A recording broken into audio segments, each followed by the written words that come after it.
Hello students.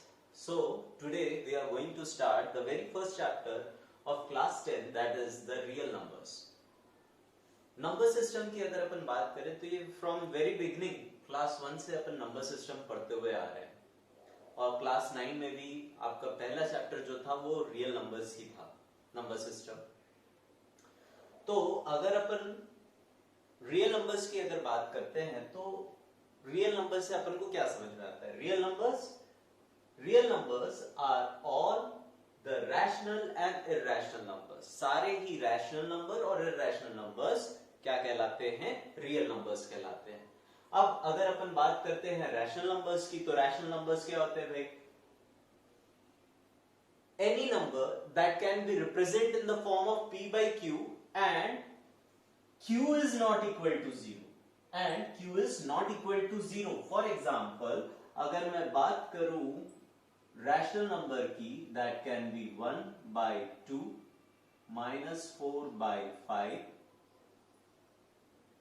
it can be anything। ठीक है, तो रैशनल नंबर्स की अगर बात करें तो रैशनल नंबर क्या होते हैं? p by q के फॉर्म में जो नंबर्स को अपन रिप्रेजेंट कर सकते हैं, और कंडीशन क्या होती है कि q is not equal to 0।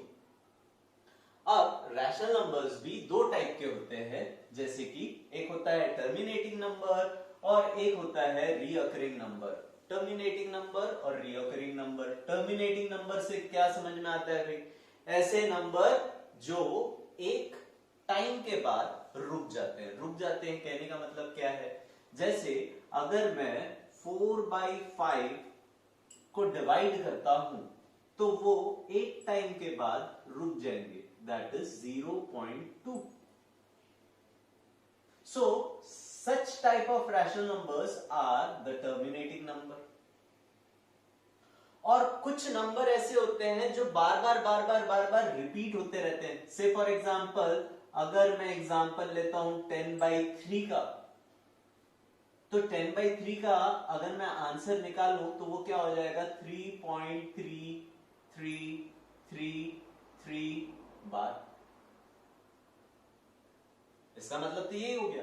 तो rational numbers are of two types, that is the terminating number and the recurring number. दोनों का एग्जांपल अपन ने देख लिया। अब इरैशनल नंबर की बात करते हैं। इरैशनल नंबर्स क्या होते हैं? Irrational numbers are those numbers which can not be represented in the form of p by q। p by q के फॉर्म में अपन नहीं लिख सकते। बेसिकली ये होते हैं non terminating and non recurring. Non terminating का मतलब क्या हो गया भाई? जो कभी रुकेंगे नहीं, जिसका डिवीजन खत्म नहीं होगा, वो कंटिन्यूअस चलते रहेगा। इसका एक एग्जांपल, बहुत कॉमन एग्जांपल है, दैट इज पाई। पाई की अगर अपन बात करें, pi is equal to 22 by 7। और जहां तक आपको पता ही होगा कि अगर पाई की वैल्यू अपन जब निकालना चालू करते हैं तो वो कभी टर्मिनेट नहीं होता है और नॉन रिपीटिंग होता है, वो कंटिन्यूअस चलते रहेगा। अब दूसरे पार्ट की बात करें तो नॉन रीअकरिंग। नॉन रीअकरिंग जैसे आपने लास्ट ईयर क्वेश्चंस भी किए हैं कि इरैशनल नंबर के बीच में रैशनल नंबर्स निकालना। इरैशनल नंबर नॉन रीअकरिंग वाले जैसे हो गए, जैसे 1 0 1 0 0 1 0 0 1 0 0 0 0 एंड सो ऑन। ये जब चलते रहेगा, इस तरीके से चलते रहेगा, तो ये क्या हो गया? Non recurring. Such type of numbers are known as irrational number. अब इतनी चीजें तो अपन ने क्लास 9 में ही पढ़ ली थी। अब अगर यहां से आगे बढ़ने की बात करें तो यहां पर अपन क्या नया पढ़ने वाले हैं?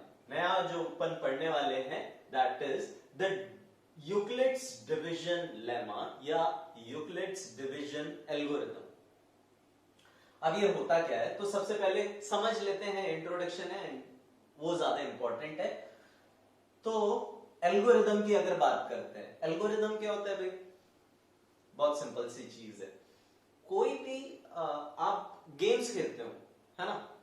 अगर बेसिक गेम्स की बात करें, सिंपल गेम्स की, लूडो, मारियो एक्सेट्रा, जो भी है, वो सारे गेम्स किसी ना किसी स्टेप्स को क्या करते हैं? फॉलो करते हैं।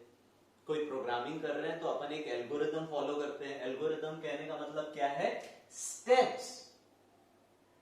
सिमिलरली जब मैथ्स में अपन कोई भी क्वेश्चन सॉल्व करते हैं तो स्टेप्स फॉलो करते हैं. The steps used for solving a problem is known as algorithm. उसके बाद अगर अपन बात करें लेमा की, तो लेमा क्या होता है भाई? प्रूवन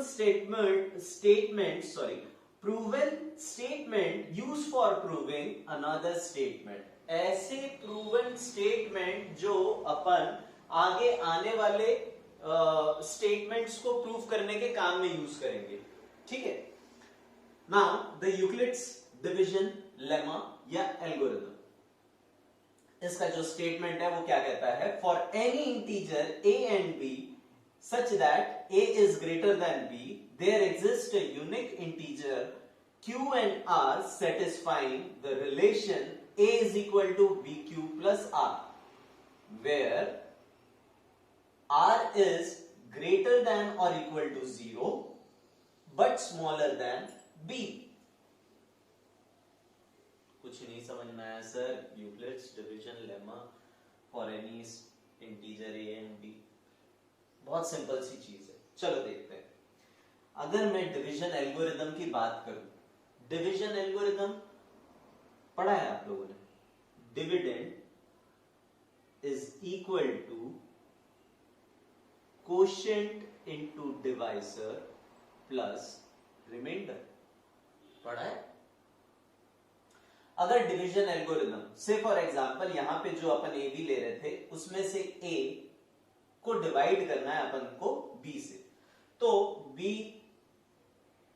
कुछ टाइम्स पर जाएगा और उसका अपन को एक रिमाइंडर बचेगा. और इस रिलेशन को अपन क्या बोल सकते हैं? a is equal to bq plus r. ये कहां से आया भाई? सिंपल डिवीजन एल्गोरिथम है. क्या? Dividend is equal to quotient into divisor plus remainder. और इसी को घुमा फिराकर यूक्लिड्स डिवीजन लेमा बना दिया और उसको क्या बोल दिया गया? a is equal to bq plus r, where b should be smaller than remainder and remainder should be greater than और इक्वल टू 0. उससे छोटा नहीं हो सकता. तो अगर a की बात करें तो a हो गया डिविडेंड, b हो गया डिवाइसर, q हो गया कोशेंट, r हो गया रिमाइंडर. अब इसको पढ़ने की क्यों जरूरत पड़ी भाई? सारे के सारे नंबर्स जो होते हैं, सारे नंबर्स है ना, ये स्टार्टिंग अगर अपन नंबर सिस्टम की बात करें तो 0 1 2 3 4 5 6 7, सारे नंबर्स अपन किसी दूसरे नंबर के फॉर्म में एक्सप्रेस कर सकते हैं. All numbers can be represent in the form of other numbers. Numbers कैसे आते हैं अपने? 1 2 3 4 5 6, ये सारे नंबर्स तो आप जानते ही हैं बहुत अच्छे तरीके से. मान लो अगर मेरे को 11 को एक्सप्रेस करना है, 11 को एक्सप्रेस करना है किसके फॉर्म में? 2 के फॉर्म में. ये मिटा देता हूं मैं.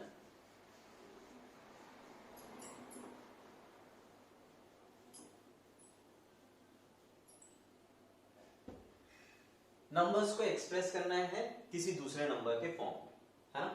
तो जैसे सारे नंबर्स तो 1 के फॉर्म में तो एक्सप्रेस हो ही सकते हैं. 1 के मल्टीपल होते हैं सारे के सारे. 1 1 into 1 1 into 2 1 into 3 1 into 4 1 into 5.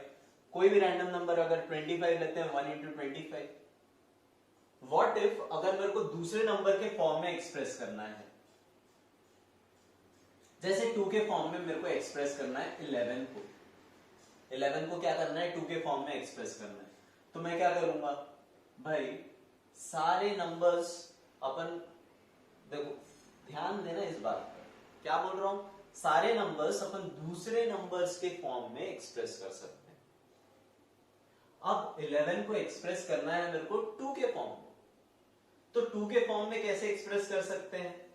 देखो भाई, 2n प्लस 1. अगर मेरे को 10 करना होता तो 10 को मैं लिख देता 2n. मल्टीपल ऑफ 2 है ना, 10 तो मल्टीपल ऑफ 2 है. अगर 11 को एक्सप्रेस करना है तो 2n प्लस 1 लिखूंगा.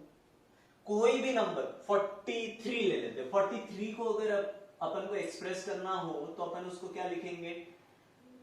2m plus 1। अब यहाँ पे m की वैल्यू अलग हो सकती है, यहाँ पे m की वैल्यू अलग हो सकती है। m क्या हो गया भाई, 2 इंटू 21 प्लस 1 कितना हो जाएगा, 42 plus 1 that is equal to 43। सिर्फ 2 के फॉर्म में एक्सप्रेस नहीं कर सकते, 3 4 5 6, चलो 3 के फॉर्म में एक्सप्रेस करने की कोशिश करते हैं। नंबर्स इन फॉर्म ऑफ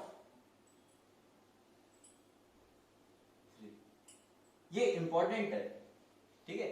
अगर ये समझ में आ गया ना तो एक्सरसाइज के बहुत सारे क्वेश्चन बहुत इजीली बन जाएंगे आपसे।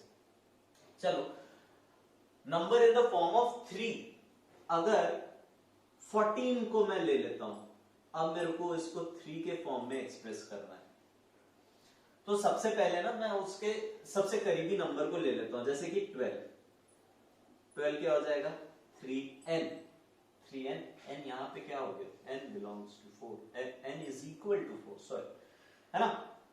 अगर 13 अगर मैं लिखना चाहूं तो 13 क्या हो जाएगा, 3n प्लस 1। एंड सिमिलरली अगर मैं 14 लिखना चाहूं तो ये क्या हो जाएगा, 3n प्लस 2। लेकिन अगर मैं 15 लिखता हूं, 15 क्या हो जाएगा भाई, 3n प्लस 3। अरे ये नहीं ले सकते ना, हमने अभी यूक्लिड डिवीजन लेमा की कंडीशन क्या पढ़ी कि भाई r जो है should be greater than equal to 0 but less than b। Divisor क्या है, यहां पे अपन किससे डिवाइड कर रहे हैं, 3 से डिवाइड कर रहे हैं, मतलब b की वैल्यू यहां पर क्या है, 3। तो ये तो नेक्स्ट मल्टीपल बन जाएगा। कोई भी नंबर अपन एक्सप्रेस कर सकते हैं, 29 से फॉर एग्जांपल 29 को एक्सप्रेस करना है तो 29 को 3 के टर्म्स में कैसे करेंगे, 3 इंटू m प्लस 2, और मेरे ख्याल से आपको m की वैल्यू पता है, m will be equal to 9, 3 into 9 plus 2, 27 plus 2 that is equal to 20। Similarly 4 के टर्म्स में भी अपन एक्सप्रेस कर सकते हैं, 6 के टर्म्स में भी एक्सप्रेस कर सकते हैं। जैसे अगर मैं 21 की बात करता हूं, 21 नंबर इन फॉर्म ऑफ 6 ले लेते हैं, बड़े नंबर्स भी कर सकते हैं, ऐसा नहीं है, बस जल्दी समझ में आए इसलिए मैं छोटे नंबर्स ले रहा हूं। 21 को अपन को क्या करना है, 6 के फॉर्म में एक्सप्रेस करना है। आप लोग भी ट्राई कर सकते हैं, 21 को एक्सप्रेस करने की कोशिश कीजिए। चलो देखते हैं, 6 का मल्टीपल होगा, और 21 जो नियरेस्ट मल्टीपल है 6 का वो होता है 6 3 18 प्लस 3। 22 की अगर बात करूं तो वो क्या हो जाएगा, 6n प्लस 4। 23 की अगर मैं बात करूं तो ये क्या हो जाएगा, 6n प्लस 5, और अगर 24 बोलूं तो 24 क्या हो जाएगा, 6m हो जाएगा। समझ में आ रही है बात। अब इसको पढ़ने की अपन को जरूरत क्यों पड़ी भाई, हमको इससे ये समझ में आया कि कोई भी नंबर जो है वो अपन किसी भी दूसरे नंबर के फॉर्म में एक्सप्रेस कर सकते हैं। स्पेशली ध्यान क्या रखना है, ए अगर 2 कोई भी नंबर है 2 के फॉर्म में एक्सप्रेस करना है तो वो हो जाएगा a 2n, या फिर a is equal to 2n plus 1, 2n plus 1। अगर 3 के फॉर्म में एक्सप्रेस करना है, a 3n, a 3n plus 1, a 3n plus 2, और 3n प्लस 3 होगा, इसका मतलब वो क्या हो गया, नया मल्टीपल बन जाएगा 3 का। 4 के 5 के 7 के टर्म्स में अगर एक्सप्रेस करना है, a is equal to 7n, 7n plus 1,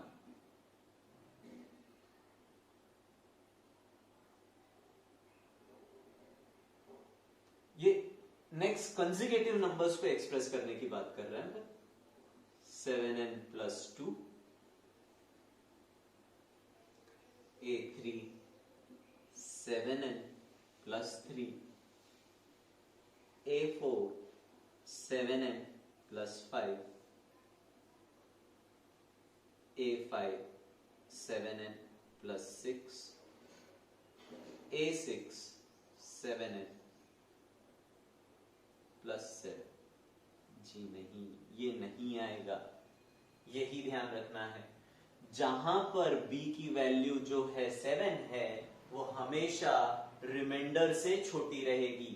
ये जो होता है वो स्टेटमेंट क्या बोलता है, B Q A is equal to B Q plus are.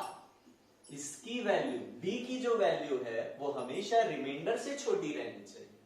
तो मल्टीपल में नंबर में ये नहीं आएगा, रिमाइंडर जो होगा 7 से छोटा होना चाहिए। तो इसको अपन ऐसा भी लिख सकते हैं 7n plus 0, 7n plus 1, 2, 3, 4, 5, 6। कोई भी नंबर आप इस फॉर्म में एक्सप्रेस कर सकते हैं। आपने देखा होगा मैंने एक नंबर पूरा टेबल बना के रखा था, एक बार उसको देख लेते हैं, उससे थोड़ा और इजीली समझ में आ जाएगा। जैसे 1 2 3 4 5 6 7 8 9 10 11 12 13 14 15 16 17 18 19 20। थोड़ा ध्यान देना, अब पूरे नंबर्स में नहीं लिख सकता, टाइम बहुत ज्यादा लगेगा उसमें। अगर किसी भी नंबर को अपन को 7 के फॉर्म में एक्सप्रेस करना है, पहला नंबर अगर 0 है तो a की अगर मैं बात करूं 7n plus 0, यहां पे अगर मेरे को 0 लिखना है तो 0 लिखने के लिए मैं क्या लिखूंगा, 7 into 0 plus 0। 7 का मल्टीपल 7 के फॉर्म में मैंने लिख दिया। अगर मान लो 1 लिखना है मेरे को तो क्या लिखूंगा, 7 into 0 plus 1। 2 लिखना है 7 into 0 plus 2। 3 लिखना है 7 into 0 plus 3। 4 and so on। कहां तक 7 लिखना है, तब क्या हो जाएगा भाई, ये वाला पहला वाला कंडीशन याद रखेंगे। 6 के लिए मैं लिख देता हूं एक बार, 7 into 0 plus 6। लेकिन 7 के लिए मैं ये नहीं लिख सकता 7 into 0 plus 7, ये गलत हो जाएगा। क्यों गलत हो जाएगा, हमने कंडीशन पढ़ी है कि बी यूक्लिड डिवीजन एल्गोरिथम या लेमा जो कहता है a is equal to bq plus r, where r is greater than equal to 0 and smaller than b। फिर से एक बार ये वाली कंडीशन ध्यान रखेंगे, जो रिमाइंडर है वो हमेशा b से छोटा होगा। अब यहाँ पे b आपकी b की वैल्यू अगर 7 है तो इसके आगे तो मैं रिमाइंडर ले ही नहीं सकता, इसके आगे मैं रिमाइंडर बढ़ा नहीं सकता, मतलब ये गलत हो जाएगा। यहां पर ये बन जाएगा नया term, that is 7 into 1 plus 0। Next number अगर 8 अपन को एक्सप्रेस करना है तो 7 into 1 plus 1। देखो ये वापस से रिपीट होना चालू हो गया। और इसी तरीके से सारे के सारे नंबर्स को अपन क्या कर सकते हैं, एक्सप्रेस कर सकते हैं किसी दूसरे नंबर के फॉर्म में। ये बहुत इंपॉर्टेंट है और इसका ही कंसेप्ट बहुत सारे क्वेश्चंस में, आपकी जो फर्स्ट एक्सरसाइज है वो बेस्ड ऑन दिस ही। ठीक,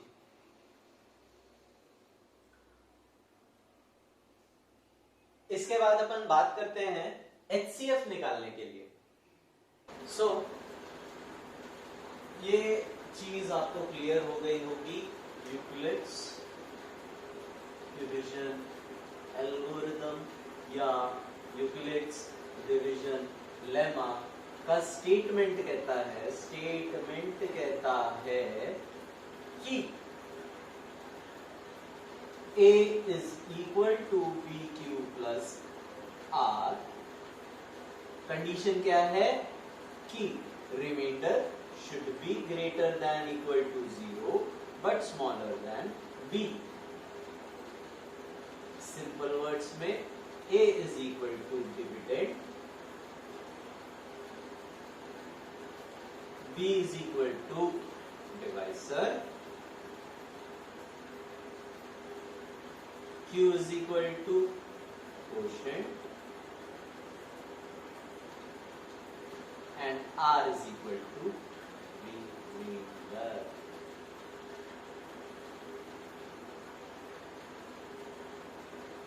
ठीक है, चलो आगे चलते हैं। इसी यूक्लिड डिवीजन लेमा या एल्गोरिथम को यूज करते हुए अपन क्या निकालेंगे, एचसीएफ निकालेंगे।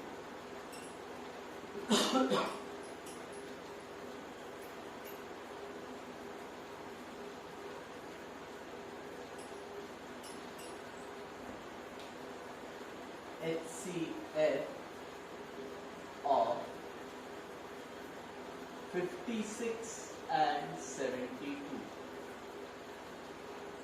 बहुत सिंपल सा चीज है, आप लोगों ने क्लास 6-7 में इसको सॉल्व भी किया होगा। जो सबसे बड़ा नंबर होता है वो डिविडेंड बन जाता है 72। 56 से डिवाइड करो, 56 1 जा 56, रिमाइंडर बचेगा 12 में से 6।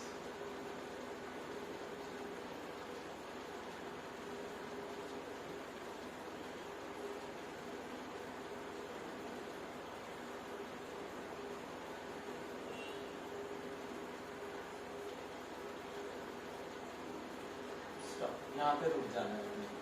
और जो लास्ट डिवाइसर होता है वो क्या हो जाता है, एचसीएफ हो जाता है। अब यूजिंग यूक्लिड डिवीजन लेमा अपन इसको कैसे करेंगे भाई, सिंपल सी चीज है, a is equal to B Q plus R के फॉर्म में अपन को लिखना है। a हमेशा बड़ा होना चाहिए, 72 इज इक्वल टू, यहीं से देखेंगे क्या हो जाएगा, 56 इंटू 1 प्लस रिमाइंडर क्या बचा था भाई यहाँ पे 16। ना 56 इज इक्वल टू ये वाली चीज, डिवाइजर जो है वो क्वोशिएंट बन जाता है, डिवाइसर जो है वो क्वोशिएंट बन जाता है,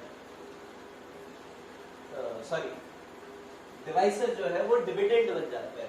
तो यहाँ पर डिवाइसर ये था, अब ये डिविडेंड बन गया 56 को अपन ने क्या किया भाई, जो रिमाइंडर है 16 इंटू 3 प्लस क्या बचा 8, 16 3 48 प्लस 8 56। क्या हो जाएगा, जो डिवाइसर था, लास्ट डिवाइसर था, वो क्या हो जाएगा, यस इसके टर्म्स में 8 into 2 plus 0।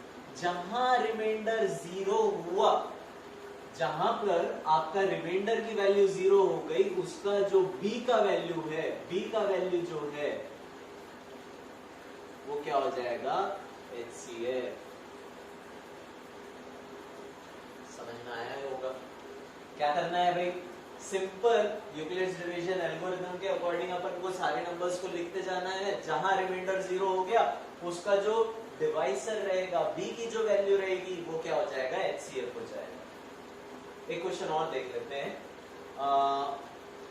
135 and 225। Again 225 dividend रहेगा, 135 से चालू करेंगे, 135 1 जा 135 0 90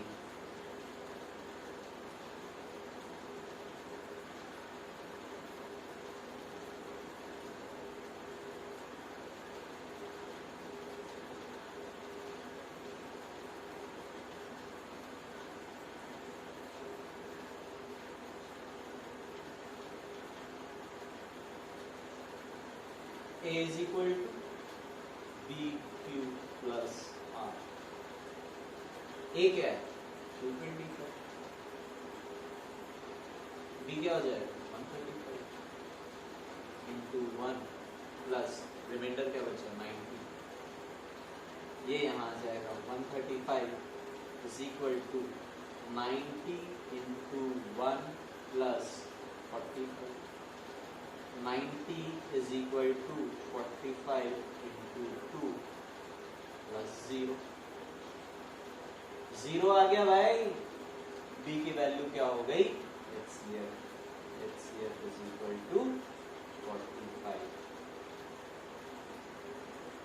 कुछ 2-4 क्वेश्चन आप भी ट्राई करके देखो, बुक में दिए हुए हैं क्वेश्चंस, उसको सॉल्व करो या रेफरेंस बुक यूज कर सकते हो। सो मूविंग अहेड, इन क्वेश्चंस के अलावा एनसीईआरटी में भी ईडीएल से related, EDL Euclid division lemma और यूक्लिड डिवीजन एल्गोरिथम, आप जो भी बोल सकते हैं, उससे रिलेटेड कुछ क्वेश्चंस दिए हुए हैं। चलो उन क्वेश्चंस को भी ट्राई करते हैं अपन। क्वेश्चन है एनसीईआरटी के, कुछ क्वेश्चंस देखते हैं अपन। जैसे एक क्वेश्चन दिया हुआ है, every even positive integer is of form 2q and every odd number is of form 2q plus 1 where q is some integer via EDL according to Euclid division algorithm we can write a is equal to bq plus r, ठीक है, where q should be greater than equal to 0, और अगर r की बात करें तो r हमेशा greater than equal to 0 and smaller than b होना चाहिए। Let in this case b equal to 2। Sir b 2 क्यों ले रहे हैं, थोड़ा क्वेश्चन को पढ़ो ध्यान से।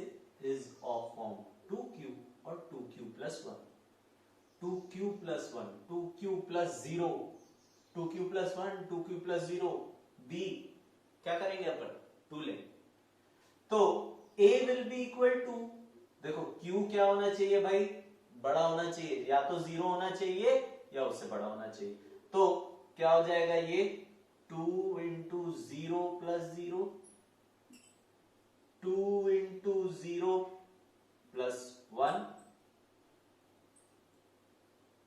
2 इंटू 0 प्लस 2 नहीं लिखेंगे, ये नेक्स्ट मल्टीपल हो गया, तो इसके लिए क्या लिखेंगे 2 into 1 plus 0, 2 into 1 plus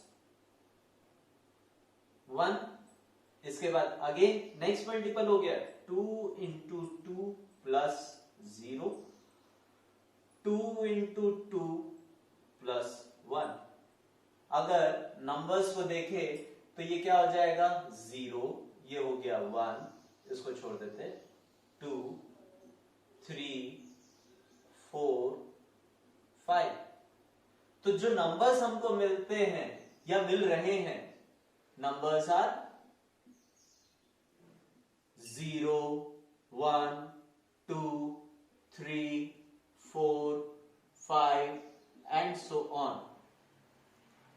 odd number क्या होते हैं भाई, जो रिमाइंडर अपने को 1 छोड़ेंगे 2 से डिवाइड करने के बाद। इवन नंबर क्या होते हैं, जिनको 2 से डिवाइड किए तो रिमाइंडर क्या हो जाएंगे 0 बच जाएंगे, सॉरी रिमाइंडर जो होगा 0 बचेगा। तो अगर इन नंबर्स की बात करें जहां रिमाइंडर 0 है, वो ऑटोमेटिकली क्या हो गए, ये 0, 2, 4 ये इवन नंबर हो गए, और इवन नंबर है तो देखो ये किस फॉर्म के है 2q 2q 2q, 0, 2, 4 and so on, all are of form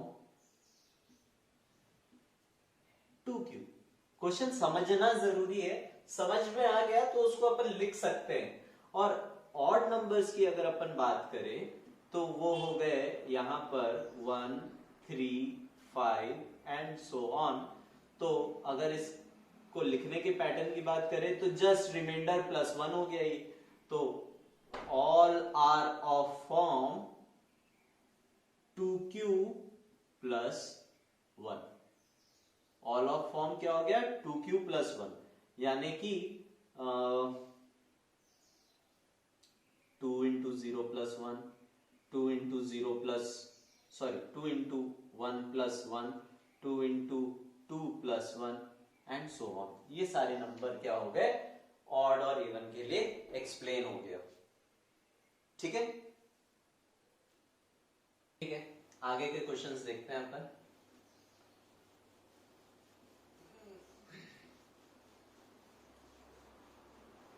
next question जो है वो बोलता है using EDL show that square of any positive integer is either of form 3m और 3m plus 1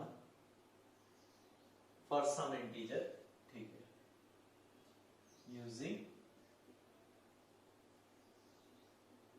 Euclid's division lemma.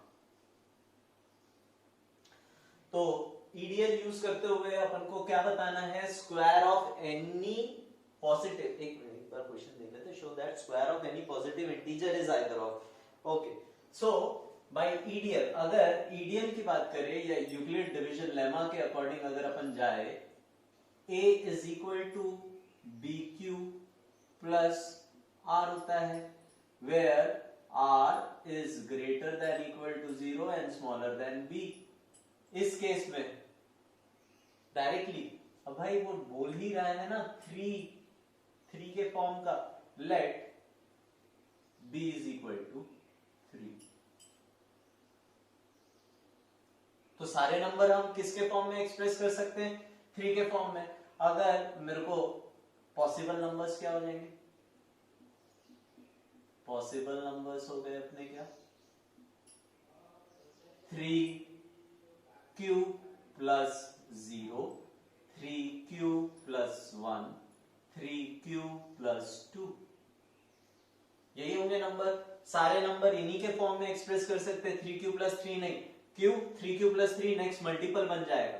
तो check करते हैं 3q का स्क्वायर, 3q का स्क्वायर अगर मैं करता हूं तो वो क्या बन जाएगा भाई 9q स्क्वायर। 9q स्क्वायर को मैं क्या लिख सकता हूं 3 into 3q square. This value 3q square को मैं बोल देता हूं m। ये कोई फैक्टर है ना जिसको मैं m से डिनोट कर दिया, मतलब किसी भी नंबर का 3q प्लस 0, ये तो पूरे नंबर सिस्टम में अपन अभी थोड़ी देर पहले वीडियो में पहले आपने देख चुका है, सारे नंबर्स को अपन इनके फॉर्म में एक्सप्रेस कर सकते हैं। तो अगर ये नंबर है तो वो 3m के फॉर्म में हो गया। नेक्स्ट नंबर क्या है भाई 3q प्लस 1 बोलता है, तो 3q प्लस 1 का होल स्क्वायर कर देते हैं। 3q प्लस 1 का होल स्क्वायर क्या हो जाएगा भाई 9q square plus 1 plus 2 3 6q, यही होगा। अब इसको थोड़ा सा रीअरेंज कर देते हैं, क्या हो जाएगा 9q square plus 6q plus 1। इन दोनों में से अगर मैं कॉमन निकालना चाहूं 3, तो अंदर बच जाएगा 3q square plus 2q plus 1। और इसको मैं क्या बोल सकता हूं, एक फैक्टर कोई m है 3m प्लस 1। अगर नंबर 3q प्लस 2 के ऑर्डर का है, इसके स्क्वायर में क्या हो जाएगा भाई 9q square plus 4 plus 2 3 6 2 12q। 9q square plus 12q plus 4, 3 common निकाल लेते हैं। ओके वेट, यहां पे क्या कर लो 9q square plus 12q plus 3 plus 1, 4 को अपन क्या लिख सकते हैं 3 प्लस 1। अब इन तीनों में से 12q प्लस हाँ, इन तीनों में से 3 कॉमन निकाल लिया तो बचा क्या, 3q² plus 4q plus 1 plus 1। Again इस पूरे को मैं क्या बोल सकता हूं, m, 3m प्लस 1। सो मैं क्लियरली देख सकता हूं कोई भी पॉजिटिव नंबर हो उसका स्क्वायर जो है या तो 3m के ऑर्डर का है या 3m प्लस 1, 3m प्लस 1। सारे नंबर्स अपन ने देख लिए भाई, यहाँ पे 3m, 3m प्लस 1, तो b अगर 3 है 3q plus 1, 3q plus 0, 3q plus 1, 3q plus 2। अब इन नंबर का अगर मैं स्क्वायर करता हूं तो ये सारे के सारे किसके फॉर्म में एक्सप्रेस कर सकते हैं, 3m, 3m plus 1, 3m plus 1। Clear है? नेक्स्ट एक क्वेश्चन और देख लेते हैं।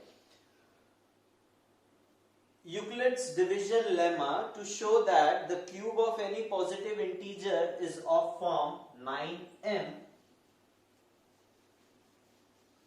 is of form cube।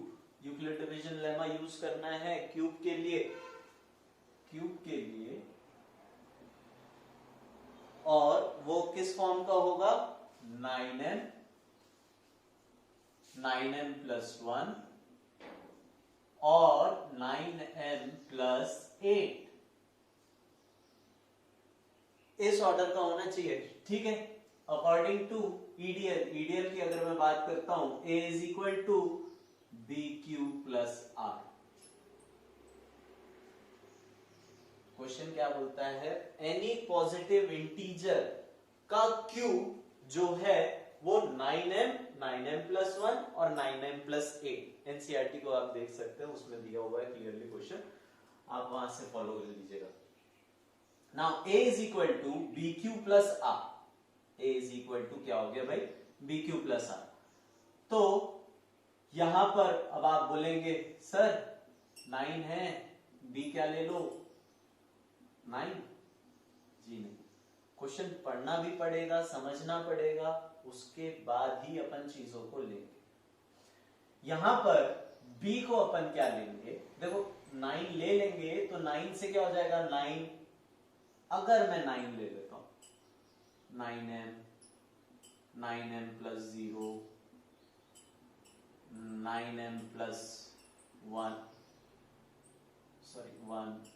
2, 9m plus 3, 4, so on up to 9m plus 8 तक जाएंगे। उसके बाद मेरे को हर एक नंबर का क्यूब निकालना पड़ेगा।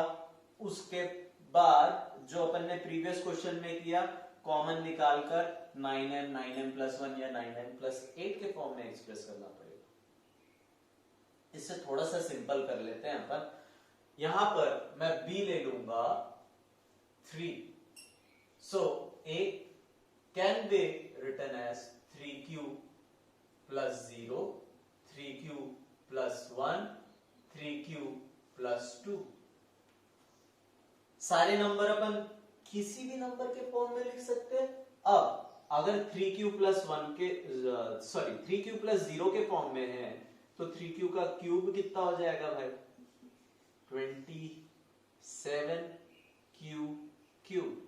That can be written as 9 into 3q cube. इसको मैं m बोल सकता हूं, 9m के ऑर्डर का हो गया।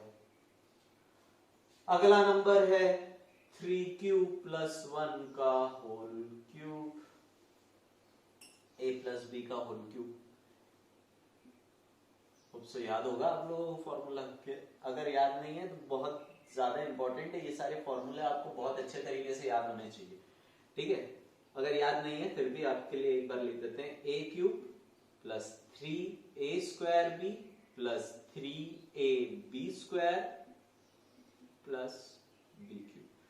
सीक्वेंस याद करने का क्या रहता है, a क्यूब से चालू कर रहे, a cube, a square, a की पावर 1, a की पावर 0। इस तरीके से याद करेंगे ना बहुत जल्दी याद हो जाएगा। ठीक है, तो a cube 27q cube plus 3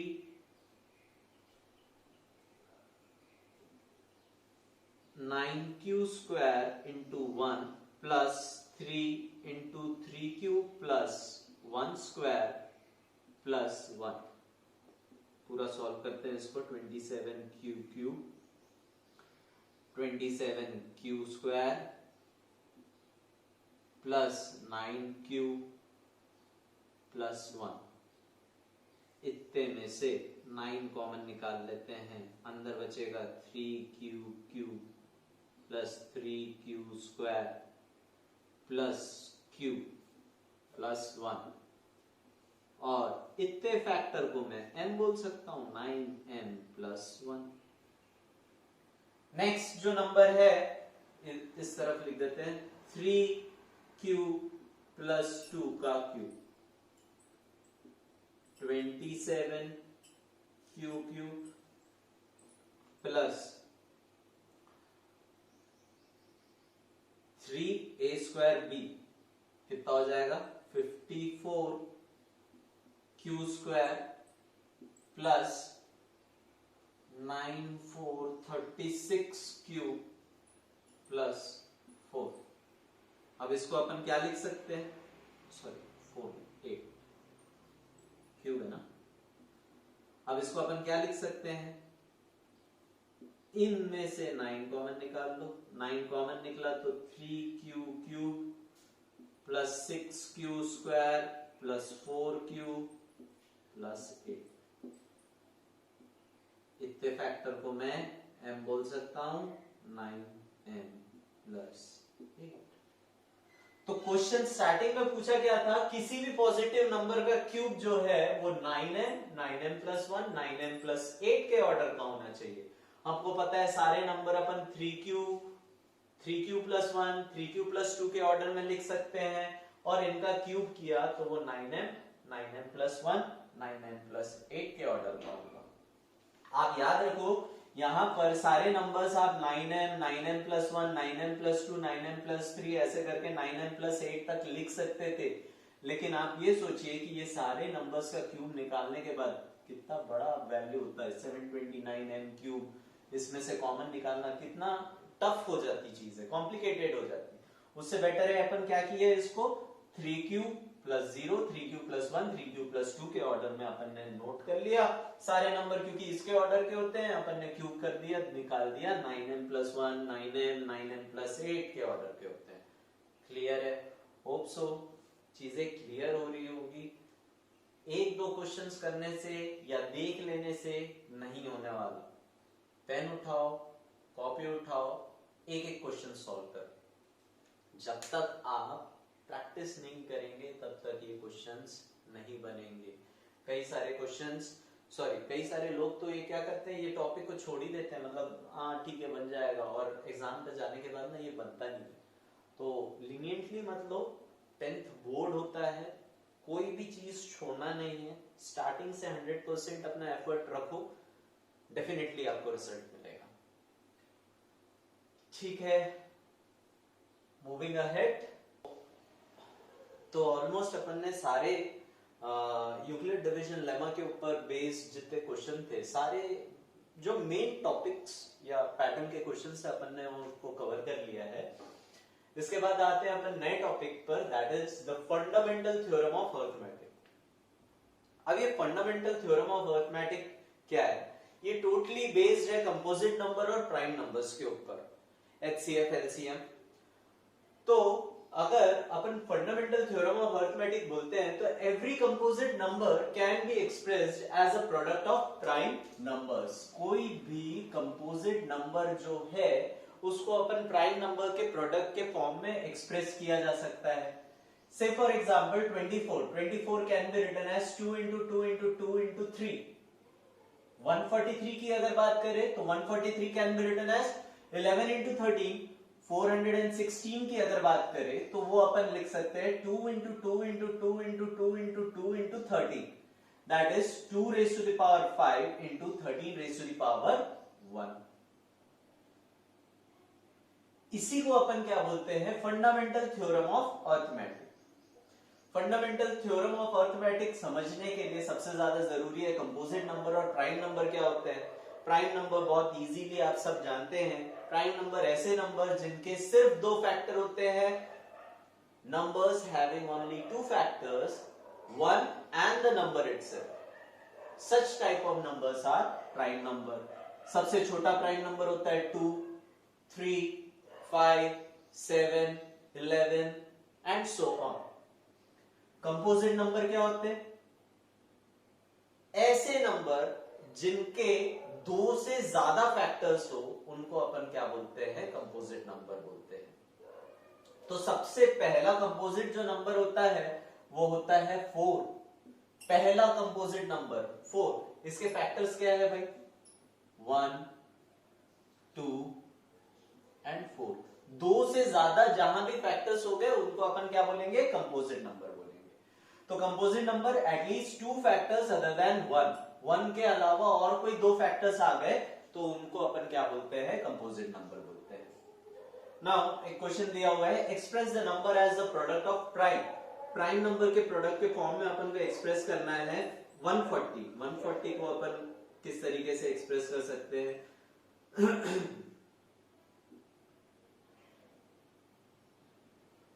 2 से जाए 70, 2, 35,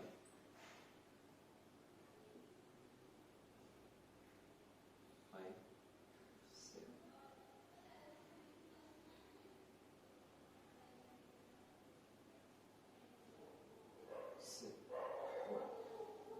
ये अपन कब तक बनाएंगे? जब लास्ट अपन को इस ट्री में 1 ना मिल जाए। तो 140 can be written as 2 into 2 into 5 into 7। जो लेफ्ट हैंड साइड के नंबर्स होते हैं उनको अपन को लिख देना। जैसे 156 है, 156 को अपन को एक्सप्रेस करना है। इसके बेस्ड क्वेश्चन आते हैं 2 का हाफ हो गया 78, फिर 2, 39, 3, 30, 30 and 1। सो 156 को अपन प्रोडक्ट ऑफ प्राइम कैसे लिखेंगे?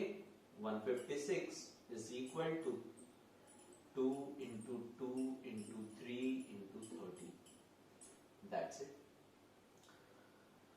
इन नंबर्स को अपन को एक्सप्रेस करना था प्राइम नंबर के फॉर्म में, अपन ने कर दिया। ये ट्री सेम, कुछ नई चीज नहीं है, ये यहीं से आई है। 270, 235, बस लिखने का पैटर्न थोड़ा सा बदल गया। लेफ्ट हैंड साइड पे जितने भी ट्री में अपन को लेफ्ट हैंड साइड की जितनी भी ब्रांचेस है उठा के यहाँ लिख देना है। इसमें भी जैसे 156 था, चालू किया 2 2 4 4 3 12 12 13 156। तो इस तरीके से अपन नंबर्स को एक्सप्रेस कर सकते हैं। इसके बाद जो नेक्स्ट है question, show that the numbers are composite. पहला क्वेश्चन जो है कंपोजिट के लिए वो बोलता है 7 into 11 into 13 plus 13। तो किसी भी नंबर को कंपोजिट प्रूफ अपन कैसे कर सकते हैं? भाई प्रूफ कर दो, दो से ज्यादा फैक्टर है तो डेफिनेटली ये एक कंपोजिट नंबर होगा। कंपोजिट नंबर क्या बोलता है? At least 2 factors other than 1। तो इस नंबर को कंपोजिट प्रूफ करने के लिए अपन क्या किए? देखो 7 into 11 into 13 plus 13, कुछ ना कुछ नंबर तो होगा ही। तो इसका मतलब इसके पास ऑलरेडी कितने फैक्टर्स है? 2 फैक्टर है। एक तो 1 होगा और ये नंबर इटसेल्फ जो भी नंबर आ रहा है, ये x आ रहा है मान लो, तो x और 1 तो फैक्टर है ही है। अभी अपन यहाँ पे क्या कर सकते हैं? 13 देखो कॉमन निकल रहा है, 13 ब्रैकेट 7 into 11 प्लस 1। इस नंबर को अपन ने इस फॉर्म में लिख दिया 13 कॉमन निकाल के। अब ये जो नंबर आएगा इसका मतलब वो क्या हो गया? 13 का भी फैक्टर हो गया। 13 का फैक्टर हो गया, इसका मतलब क्या हो गया? दिस गिवन नंबर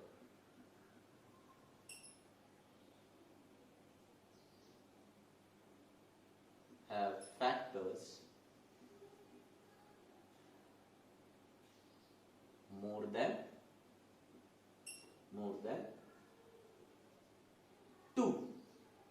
क्या क्या?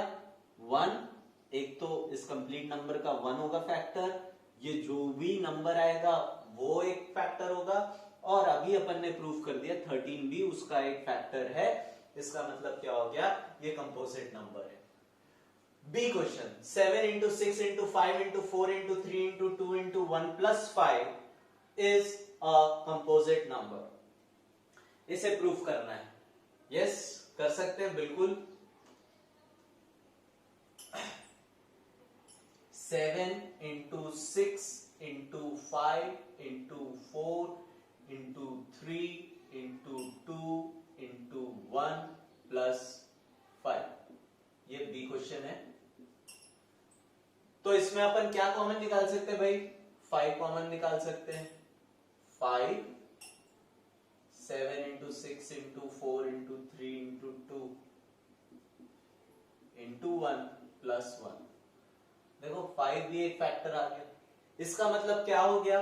इस गिवन नंबर के 3 फैक्टर्स है। कौन कौन से 3 फैक्टर्स है भाई? एक, ये नंबर इटसेल्फ, 1 और 5। किसी भी नंबर के 2 से ज्यादा फैक्टर्स होने से क्या होता है? वो क्या कहलाता है? Composite number. Therefore this number is a composite number.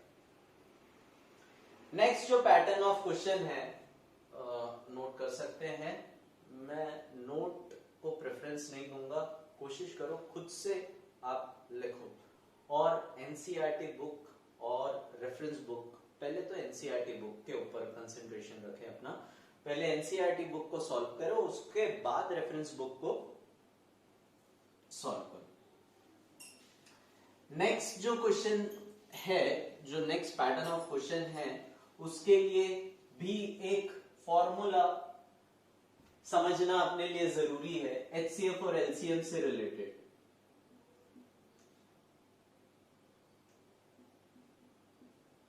HCF जानते हैं क्या होता है? HCF highest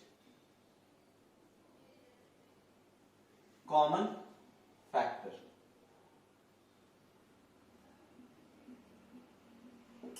and LCM least या लोएस्ट कॉमन मल्टीपल।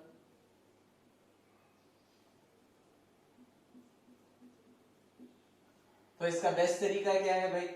36 एंड 48 का एलसीएम एचसीएफ लिखना है।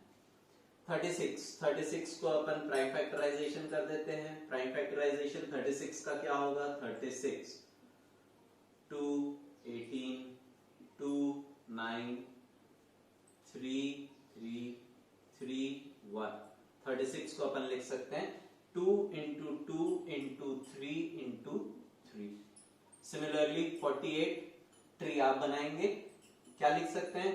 2 into 2 into 2 to the 4 4 8।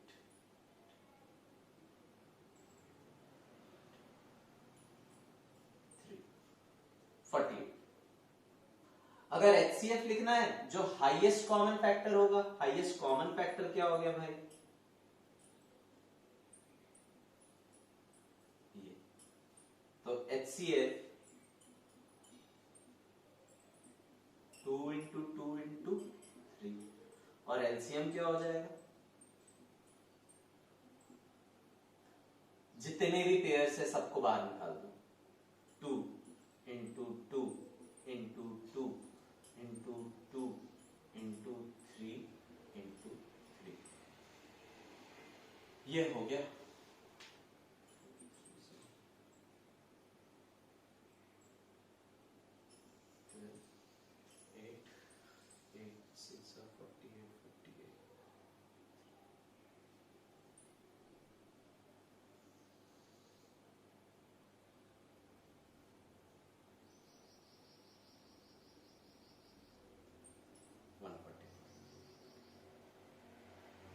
ठीक है, इसका एक बहुत इंपॉर्टेंट रिलेशन है क्या, कि HCF into LCM is equal to product of two numbers. ये बेसिकली वेरीफाई करने के लिए पूछता है। HCF कितना है 12, LCM कितना है 144 और 36 48।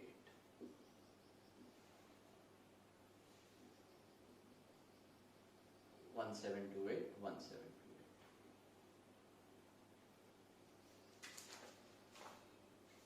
ठीक है, 1728 1728।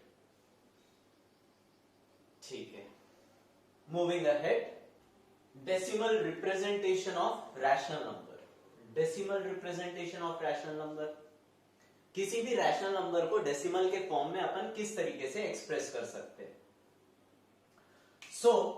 सबसे पहले अपन देखते हैं रैशनल नंबर क्या होता है। रैशनल नंबर क्या होते हैं भाई? Rational number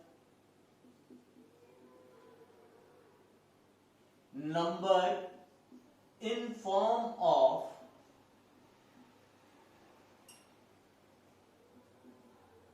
P by Q, where Q is not equal to 0 and P and Q belongs to integers.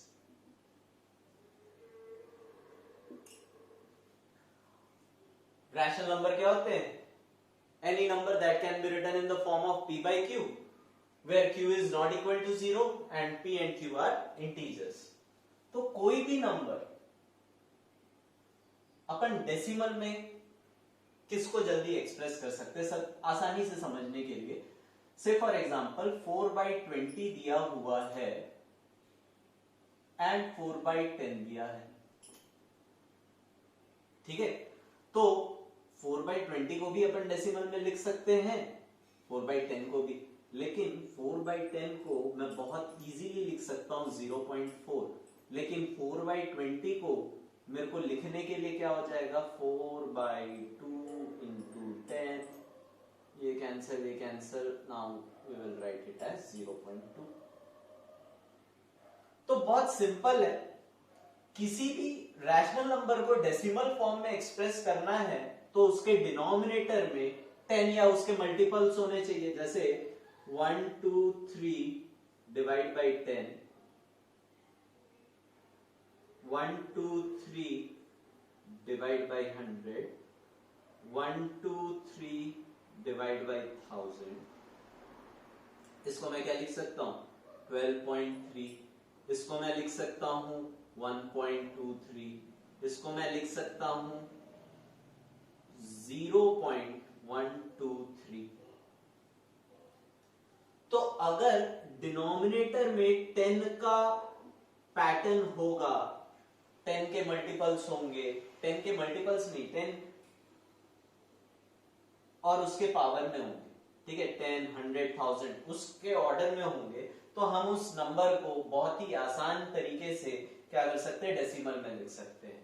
कहने का मतलब क्या है कि अगर डिनोमिनेटर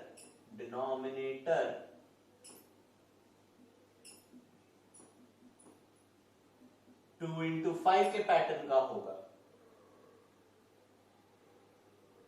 या फिर 2m 5 की पावर m के ऑर्डर का होगा, तो हम इन नंबर्स को क्या कर सकते हैं डेसिमल फॉर्म में बहुत आसान तरीके से डिनोट कर सकते हैं। से फॉर एग्जांपल एक क्वेश्चन लेते हैं 1/4। अब अगर मेरे को यहां पर लिखना है क्या, इसको डेसिमल ऑर्डर में लिखना है, डेसिमल फॉर्म में लिखना है, तो मैं क्या करूंगा, मेरे को पता है अगर डिनोमिनेटर इस ऑर्डर का हो गया ना भैया तो मैं बहुत आसानी से लिख लूंगा। तो मैं इसको लिख दिया 1/2 into 2, इसको मैं लिख सकता हूं 1/2 की पावर 2। देखो दिमाग में ये आ रहा होगा सर बहुत छोटी सी चीज है, डायरेक्ट डिवाइड कर देंगे, बेटा ये छोटे क्वेश्चन से अपन समझ रहे हैं, ये बड़े क्वेश्चंस में काम आएगा। अब 2 की पावर 2 है, इसको मैं किस तरीके से भाई डेसिमल में लिख सकता हूं, बहुत बहुत सिंपल सी बात है, अगर डिनोमिनेटर 2m 5m के पावर का होगा तो अपन को मिल जाएगा। यहां पे मैं क्या कर देता हूं, 5 की पावर 2 और 5 की पावर 2 मल्टीप्लाई कर देता हूं। अल्टीमेटली मेरे पास क्या बन गया, ये 25 upon 2 into 5 raise to the power 2, that is 25 by 100, that is equal to 0.25। बहुत ही आसान तरीके से, मतलब अपन को ध्यान क्या देना है, डिनोमिनेटर किस ऑर्डर का होना चाहिए, 2m इंटू 5 की पावर m। अगर इस ऑर्डर का है तो वो क्या हो जाएगा, डेसिमल फॉर्म में टर्मिनेटिंग नंबर होगा। वो टर्मिनेटिंग नंबर मतलब क्या हो गया, ये टर्मिनेटिंग नंबर है, इसके आगे और डिवीजन नहीं हो सकता। ये फाइनल आंसर हो गया इसका। 1/4 को अपन एक्सप्रेस कर सकते हैं डेसिमल फॉर्म में। कुछ और क्वेश्चंस देखते हैं। 3/250, 3/250 को लिखना है भाई 3 2 इंटू 5 इंटू 5 इंटू 5। इसको किस फॉर्म में लिखना है, डेसिमल फॉर्म में लिखना है। हमको पता है कि denominator should be of order 2m 5n। इस ऑर्डर का हुआ, अगर डिनोमिनेटर इस ऑर्डर का हुआ तो हम इसको बहुत इजीली क्या कर सकते हैं, डेसिमल फॉर्म में। तो अपन इसको क्या कर देते, 3 2 इंटू 5 की पावर 3। अब यहाँ पे 10 का मल्टीपल बनाने के लिए अपन को कितना मल्टीप्लाई करना पड़ेगा, 2 की पावर 2। यहाँ पे भी क्या कर दो भाई, 2 की पावर 2 मल्टीप्लाई कर दो। अल्टीमेटली क्या बन जाएगा, 12 अपॉन 2 5 10 की पावर 3। आंसर हो जाएगा 0.012, डेसिमल में कन्वर्ट हो गया। अगर 11/50 की बात करें तो 11 अपॉन 2 इंटू 5 इंटू 5, ठीक है। तो इसको मैं लिख सकता हूं 11 अपॉन 2 इंटू 5 स्क्वायर। 5 स्क्वायर आ गया। ये टर्मिनेटिंग तो है, पक्का है। डेसिमल में अगर लिखना हो विदाउट एक्चुअल डिवीजन, बिना डिवीजन किए इसको डेसिमल में लिखना हो तो आप क्या कर दोगे इसमें भाई, इक्विवेलेंट फ्रैक्शन तो आप जानते ही है ना, बस वही चीज को यहां पर रिपीट करना है। ऊपर नीचे 2/2 मल्टीप्लाई कर दो भाई।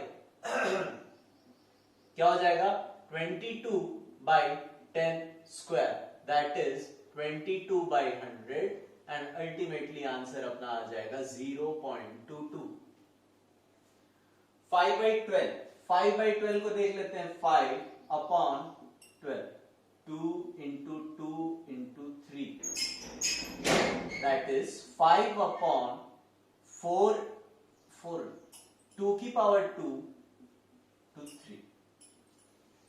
नाउ यहां पर डिनोमिनेटर की अगर बात करें तो यहां पर 5 नहीं है, 5 नहीं है, 5 नहीं है। इसका मतलब क्या हो गया, ये डेसिमल फॉर्म में तो जाएगा लेकिन इसको अपन क्या बोल सकते हैं, टर्मिनेटिंग डेसिमल नहीं बोल सकते। ये नॉन टर्मिनेटिंग और रिपीटिंग रहेगा। आप चाहो तो डिवाइड करके देख सकते हो। 5 अपॉन 12, 5 से डिवाइड कर देते हैं 12 डेसिमल लग गया। 4 जा 48, 2 0 1 12 8 0 6 72 8 0 6 72 एंड सो ऑन, ये चलते जाएगा। मतलब अगर डिनोमिनेटर 2m 5 की पावर n का नहीं है, इसका मतलब क्या हो गया, ये टर्मिनेटिंग नंबर नहीं कहलाएगा। 7/75 अगर इसकी बात करते हैं तो 7/75 को अपन लिख सकते हैं 3 इंटू 5 इंटू 5। अगेन क्लियरली अपन यहां पर देख सकते हैं denominator is not of form 2m 5। तो इससे मेरे को क्या समझ में आ जाता है, ये जो गिवन रैशनल नंबर है ये टर्मिनेटिंग नंबर नहीं है, ठीक है, ये नॉन टर्मिनेटिंग नंबर है। इसको हम सिर्फ इस पैटर्न पर लिखकर क्लियर हो जाता है कि ये गिवन नंबर टर्मिनेटिंग है या नहीं है। लेकिन बहुत ध्यान से इसको सॉल्व करना, ऐसा नहीं आंख बंद करके यहां जहां पर दिख गया अपने को डिनोमिनेटर 2m और 5n के पावर का नहीं है तो ये नॉन टर्मिनेटिंग होगा, ऐसा नहीं है। एक एग्जांपल देखते हैं, से फॉर एग्जांपल 66/15, ठीक है। तो 6/15 को अपन क्या लिख देंगे भाई, 6 3 into 5। Sir denominator 2m 5m के ऑर्डर का नहीं है, मतलब ये नॉन टर्मिनेटिंग होगा जी नहीं। इसको ध्यान से देखो, 6 को अपन क्या लिख सकते हैं, 2 into 3, 3 into 5, 3 और 3 कैंसिल हो गया, बचा क्या 2/5। देखो आ गया 2m 5m के ऑर्डर में, 5 डेसिमल के फॉर्म में लिखना है, 2/5 इंटू 2 नीचे तो 2 पर भी मल्टीप्लाई करेंगे, 4/10 दैट इज इक्वल टू 0.4। आ गया 6/15 0.4 टर्मिनेटिंग है, नॉन टर्मिनेटिंग नहीं है। कंफ्यूजन में मत रहना, हर एक चीज को, हर एक क्वेश्चन को ध्यान से पढ़ो, समझो, उसके बाद ही उसका कोई कंक्लूजन, उसके कंक्लूजन पर, ठीक है। मूविंग अहेड, चलते हैं इरैशनल नंबर्स के ऊपर। इरैशनल नंबर्स क्या होते हैं भाई, non terminating and non repeating. Non terminating भी होना चाहिए और नॉन रिपीटिंग, ठीक है। Non terminating 1.01 001 0001 00001 and so on। Non repeating same example हो सकता है भाई, 3.67 667 6667 so on, चलते जाए। अगर सिंपल वर्ड्स में इरैशनल नंबर की बात करें तो ऐसे नंबर्स जिनको p by q के फॉर्म में नहीं लिखा जा सकता, p by q के फॉर्म में नहीं लिखा जा सकता, उनको अपन क्या बोलेंगे, क्या हो जाएंगे वो, इरैशनल नंबर। लेकिन यहां पर एक एक्सेप्शन है, पाई 22/7 होता है और वो इरैशनल नंबर है।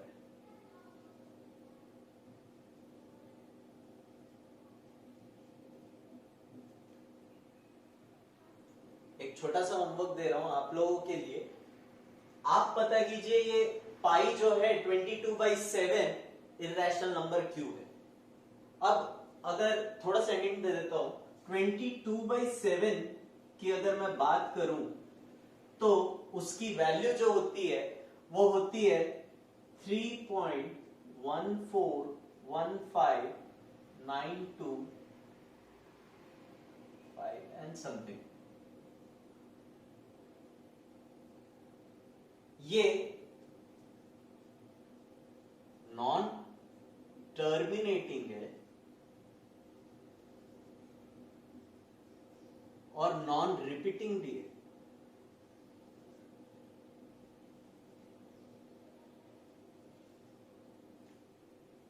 बट ये ना एक अप्रॉक्स वैल्यू है, ठीक है, अप टू 2 डेसिमल प्लेस ही लिया जाता है। पाई अगर आप लेते हो 3.14 ऐसा ही लेते हैं, उसके आगे इसकी ज्यादा एक्यूरेट वैल्यू अगर अपन बात करें, पाई की जो ज्यादा एक्यूरेट वैल्यू है अप टू 6 डेसिमल प्लेस, वो किस पे आ जाती है, 355 अपॉन 113। इसकी वैल्यू होती है 3.14159292 एंड समथिंग, कुछ इस तरीके की वैल्यू होती है। जो 6 डेसिमल है वो क्या है, इसमें ऑलमोस्ट सेम रहते हैं। और इसका जो डिवीजन है ये ऑलमोस्ट 112 डिजिट्स, ये 112 डिजिट्स के बाद रिपीट हो जाता है। अब ये हिंट नहीं हुआ है, एक्चुअली पूरा ही बता दिया मैं। 112 डिजिट्स के बाद रिपीट हो जाता है। अब ये नॉर्मल नंबर तो है नहीं भाई, याद नहीं रख सकते, उसको याद करने का भी एक तरीका बता देता हूं। प्राइम नंबर्स जानते हैं ना, sorry prime odd numbers, odd numbers की अगर अपन बात करें तो वह ये सारे नंबर्स को ना डबल डबल लिख दो, 1 1 3 3 5 5 355 113। 355 को 113 से जब डिवाइड करोगे तो पाई की वैल्यू मिलेगी। ये रैशनल नंबर है, ये इरैशनल नंबर है। मूविंग अहेड, इसमें अपन क्या देख रहे थे, इरैशनल नंबर। अपन को प्रूफ करना है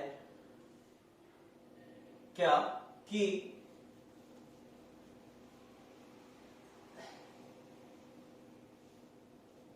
थ्योरम बोल सकते हैं या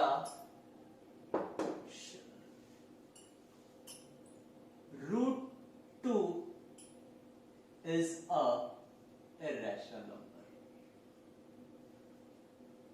प्रूफ करना है।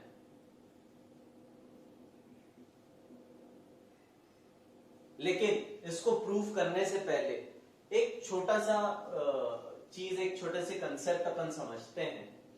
क्या, से फॉर एग्जाम्पल अगर a p स्क्वायर के बराबर, ठीक है,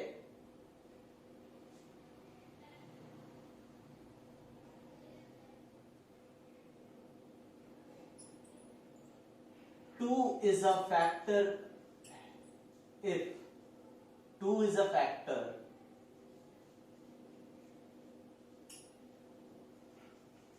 of p, then 2 is also a factor of a।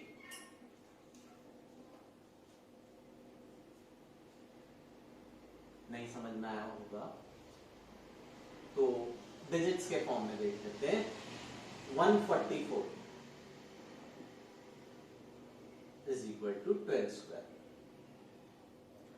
Now 3 is a factor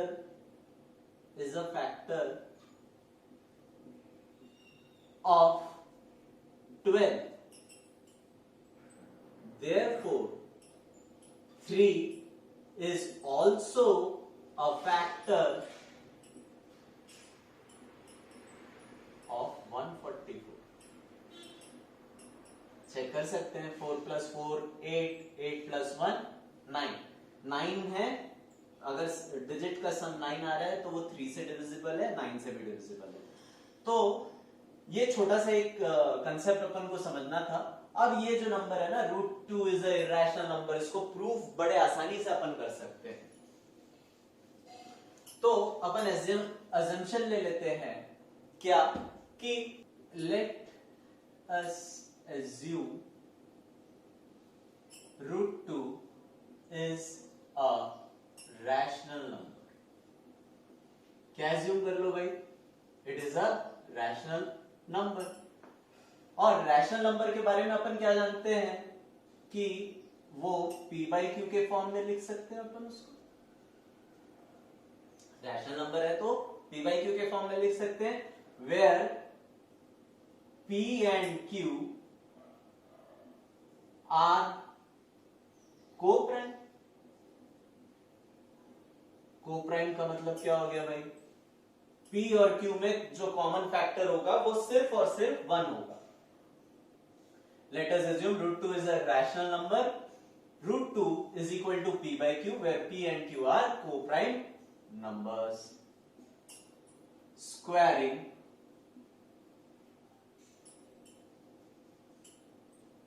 both sides. Sorry.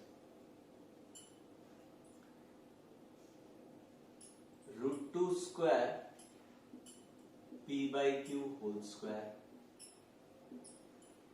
2 is equal to p square by q square, p square is equal to 2q square. Now 2q square is divisible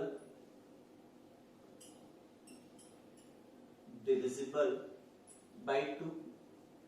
भाई दिख रहा है ना, 2q square divisible by 2 है, तो p square is also divisible by 2, और जब p square divisible है तो p is also divisible by 2। So what we can write, let p is equal to 2k। भाई कितने भी टाइम्स वो डिवाइड कर दे, अपन मान लेते हैं, एज्यूम कर लेते हैं p is equal to 2k। Putting this value in this equation, ठीक है, let this equation be 1। So putting in equation 1 क्या मिलेगा, p square is equal to 2q square है ना, तो 2k square 2q square 4k square is equal to 2q square, 2 times 2k square is equal to q square. इसको ऐसा लिख लेते हैं। Now 2k square is divisible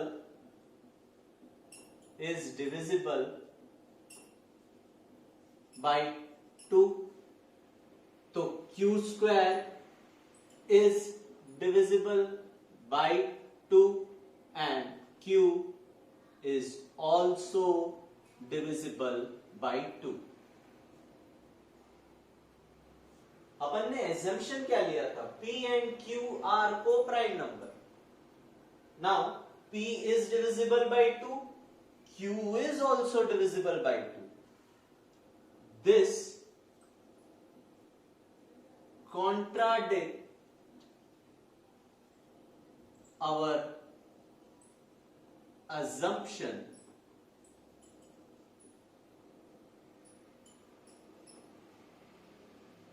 that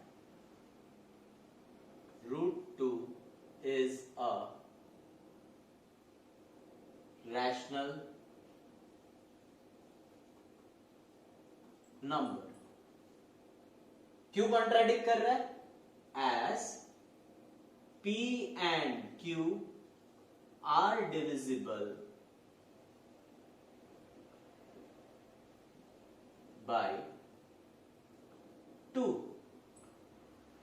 therefore root 2 is a irrational number।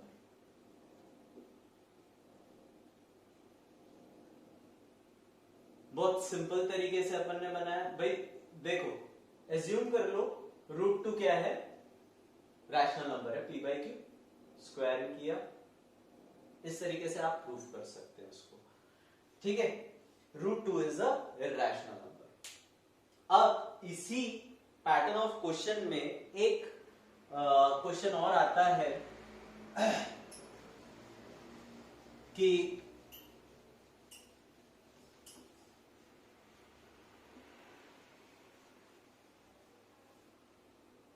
prove that या show that 2 plus √3 is a irrational number, IR number। या फिर कुछ ऐसा क्वेश्चन भी आ सकता है 3 plus 5√7 is a irrational number। जो अभी प्रीवियस अपन ने क्वेश्चन प्रूव किया √2 है ना, √2 √p √k, इस तरीके से आप सारे नंबर्स क्या कर सकते हैं, प्रूव कर सकते हैं। इन क्वेश्चंस में भी सेम स्टेप्स फॉलो करना है। एक बार देख लेते हैं, 2 plus √3 p/q। थोड़ा सा शॉर्टकट में मैं एक्सप्लेन कर रहा हूं इसको। √3 is equal to p/q minus 2। अब देखिए यहां पर आप क्या कर सकते हैं, √3 is equal to p/q minus 2 है ना, √3 को इर्रेशनल प्रूफ कर दीजिए, then this number will also be a irrational number and complete this number is also a irrational number. बस प्रूफ क्या करना है, prove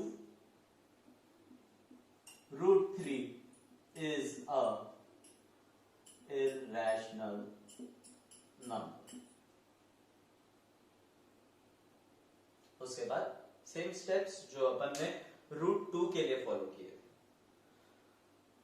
तो ऑन दिस नोट मैक्सिमम जो भी सिलेबस में है अपने वो सारे ही पैटर्न कवर कर दिया है। तो ऑन दिस नोट अपना चैप्टर कंप्लीट होता है। इसके अलावा भी अगर आपके कुछ डाउट्स है तो कमेंट्स में जरूर बताएं, मैं उसको जरूर क्लियर करूंगा। और कोई भी टाइप के डाउट्स हो आप जरूर पूछिए। एनसीईआरटी जरूर फॉलो कीजिए, उसके बाद ही कोई रेफरेंस बुक पर जाइए। सबसे ज्यादा इंपॉर्टेंट है आपकी एनसीईआरटी, और एनसीईआरटी से ही सारे बोर्ड क्वेश्चंस आते हैं। मैक्सिमम जो क्वेश्चंस आते हैं एनसीईआरटी और एनसीईआरटी एग्जाम्पलर से आते हैं। होप सो आपको ये वीडियो पसंद आया होगा। लाइक सब्सक्राइब जरूर कीजिए और अपने फ्रेंड्स को भी ये वीडियो शेयर जरूर कीजिए।